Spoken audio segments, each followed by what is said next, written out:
Hai kawan pajak, kali ini dari KPP Pratama Jakarta Koja akan memberikan informasi terkait salah satu layanan yang esensial di laman Korteks kita, yaitu validasi PPH atas pengalihan hak atas tanah dan bangunan atau disingkat PHTB.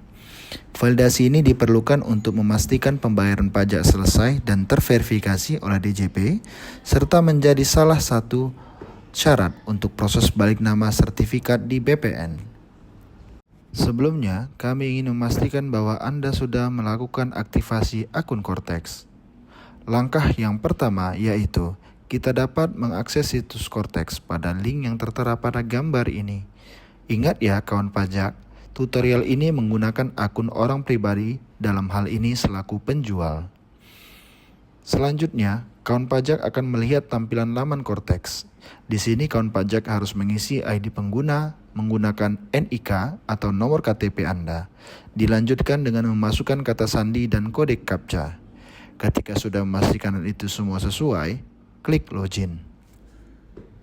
Setelah login, kita dapat melihat tampilan menu utama pada laman Korteks. Dalam tampilan tersebut, terdapat modul layanan wajib pajak. Kita klik menu layanan administrasi, selanjutnya buat permohonan layanan administrasi. Pada laman permohonan layanan administrasi, terdapat beberapa pilihan jenis pelayanan wajib pajak. Kita dapat mengklik menu yang pertama, yaitu AS01, pemenuhan kewajiban perpajakan. Selanjutnya akan muncul kategori sublayanan dan kita pilih yang AS0103. Setelah itu akan muncul pop-up seperti ini. Lalu kita bisa klik simpan. Selanjutnya kita akan diarahkan ke laman perutihan kasus, di mana biasanya uraian ini tidak langsung muncul. Jadi kita dapat menunggu dalam beberapa detik sampai muncul uraian seperti ini. Di halaman awal akan tampil informasi umum yang berisikan data permohonan kita. Kemudian kita bisa klik pada sisi kiri, yaitu alur kasus. Nanti akan muncul tampilan seperti ini. Uraian bagian detail umum permohonan dan detail permohonan sudah terisi secara otomatis, jadi dibiarkan saja. Selanjutnya, kawan pajak akan diminta untuk mengisi identitas notaris. Ini kita isi dengan data yang diberikan oleh notaris. Pastikan bahwa data yang diisi tidak keliru ya. Selanjutnya, pada bagian informasi objek pengalihan, kawan pajak dapat mengisi OP, yaitu nomor objek pajak yang ada di dalam SPPT PBB, dan NIB, yaitu nomor induk bidang tanah sesuai dengan yang tertera di sertifikat. Lalu, kawan pajak diminta untuk mengisi keterangan RT, RW, provinsi, kabupaten kota, kecamatan, dan desa kelurahan yang sesuai dengan alamat objek yang akan dialihkan. Setelah itu, kawan pajak dapat mengklik tandai alamat. Hal ini untuk menentukan letak objek pajak sesuai pada peta.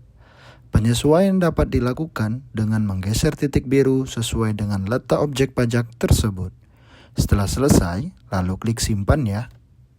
Selanjutnya, titik koordinat akan muncul secara otomatis sesuai dengan titik yang kita pilih pada peta sebelumnya.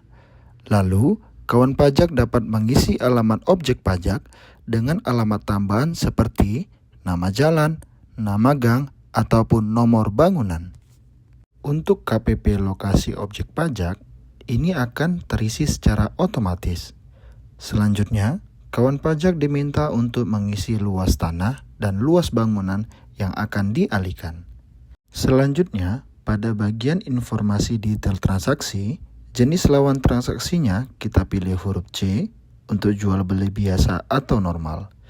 Dilanjutkan dengan pengisian NPWP atau NIK pembeli, nama pembeli, alamat pembeli, dan nilai pengalian atau harga jual. Untuk jumlah bukti pembayaran, itu disesuaikan dengan jumlah transaksi yang dibayarkan kepada penjual. Jika pembayaran dilakukan satu kali, maka tulis angka 1.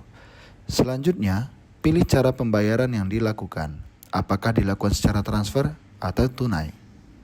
Selanjutnya, kawan pajak dapat mengisi tanggal transaksi pembayaran NTPN pada bagian tanggal transaksi. tarif pajak penghasilan sebesar 2,5% dari jumlah nilai pengalihan akan muncul secara otomatis. Karena nilai pengalihan yang kita isi sebelumnya sebesar Rp250.000, maka pajak penghasilannya sebesar Rp6.250. Mohon pastikan jumlah PPh yang tercantum di sini sudah dibayarkan ya kawan pajak. Jika belum terbayarkan, maka kita tidak bisa melakukan validasi. Selanjutnya, pada bagian informasi pembayaran pajak penghasilan, muncul pertanyaan apakah bukti pemenuhan kewajiban penyetoran PPh menggunakan NTPN atau PBK. Jika bukti pembayaran kita menggunakan NTPN atau PBK, pilih ya. Jika selain dari dua hal tersebut, pilih tidak. Selanjutnya, pilih tambah data. Selanjutnya, kita cari nomor akuntansi dengan mengklik tombol pencarian. Jika sudah membayar, daftarnya pasti akan muncul. Jika belum, kita bisa klik refresh terlebih dahulu. Setelah muncul, pilih nomor akuntansi pembayarannya. Jika pembayaran dilakukan lebih dari satu kali, itu tidak masalah. Asalkan total pembayaran tidak kurang dari jumlah pajak yang harus dibayar. Selanjutnya, ketikkan jumlah pembayaran yang digunakan sesuai dengan jumlah PPh 2,5% tadi ya, lalu kita klik simpan. Setelah itu, akan muncul tampilan seperti ini, yang artinya pembayaran berhasil ditambahkan. Selanjutnya, isi lampiran dengan satu saja, lalu klik simpan lagi. Lalu, akan muncul pop-up seperti ini, yang berarti penyimpanan sudah berhasil dan kita lanjutkan ke tahap selanjutnya. Kemudian, pada bagian dokumen keluar, kita klik Create PDF untuk membuat surat permohonan. Kita dapat mengisi kolom yang bertanda bintang di kotak sebelah kiri. Untuk klasifikasi, kita pilih biasa. Untuk jenis pajak, kita pilih PPh Final Pasal 4 Ayat 2. Tahun pajak dan bulan pajak, kita pilih sesuai waktu pembayaran pajak. Lalu kita klik simpan. Selanjutnya, akan muncul pop-up sukses seperti ini. Kawan pajak juga bisa melakukan preview atau mengunduh dokumen secara langsung. Kemudian, kita akan melakukan penandatanganan dokumen. Sebelumnya, pastikan kawan pajak sudah memiliki digital signature atau kode otorisasi DJP ya. Jika belum, maka kita bisa membuatnya di menu portal saya. Klik permintaan kode otorisasi atau sertifikat elektronik. Jika kawan pajak sudah memiliki kode otorisasi tersebut, maka bisa langsung klik sign. Lalu akan muncul seperti ini. Selanjutnya, pilih penyedia penandatanganan yang tersedia. Jika pada Kortex kawan pajak akan tersedia kode otorisasi DJP. Dan langsung pilih saja ya. Setelah itu, kita masukkan password atau passphrase yang sebelumnya kita buat. Lalu kita klik simpan. Lalu akan muncul dua pop-up seperti ini yang menandakan dokumen berhasil ditandatangani. Setelah muncul pop-up Document Successfully Signed, bagian tertanda akan berubah menjadi 1 yang artinya tanda tangan kawan pajak sudah tercantum di dokumen tersebut. Selanjutnya, kawan pajak bisa melakukan scroll ke bagian bawah dan mohon dipastikan semua data yang sebelumnya diisi sudah benar dan klik kirim. Lalu, kita tunggu sebentar untuk melanjutkan proses berikutnya. Kemudian, kawan pajak bisa melakukan scroll ke bagian paling bawah lagi dan akan menemukan tombol lanjut. Lalu, kita klik tombol lanjut untuk menyelesaikan proses validasi. Penting untuk diingat, kawan pajak harus memastikan sampai ke tahap ini dan klik tombol lanjut. Jika tidak klik tombol lanjut, maka dokumen tidak bisa terdeteksi oleh sistem di BPN karena dianggap belum tuntas. Setelah klik lanjut, pastikan pada perutian kasus sudah tertera kalimat kasus ditutup. Hal ini menandakan validasi selesai dan dokumen sudah bisa dibaca oleh sistem BPN. Untuk mengunduh dokumen yang sudah diproses, kawan pajak bisa melakukan klik dokumen pada bagian kiri pada tampilan ini dan bisa langsung mengunduh dan akan terkirim ke email yang terdaftar di sistem Kortex.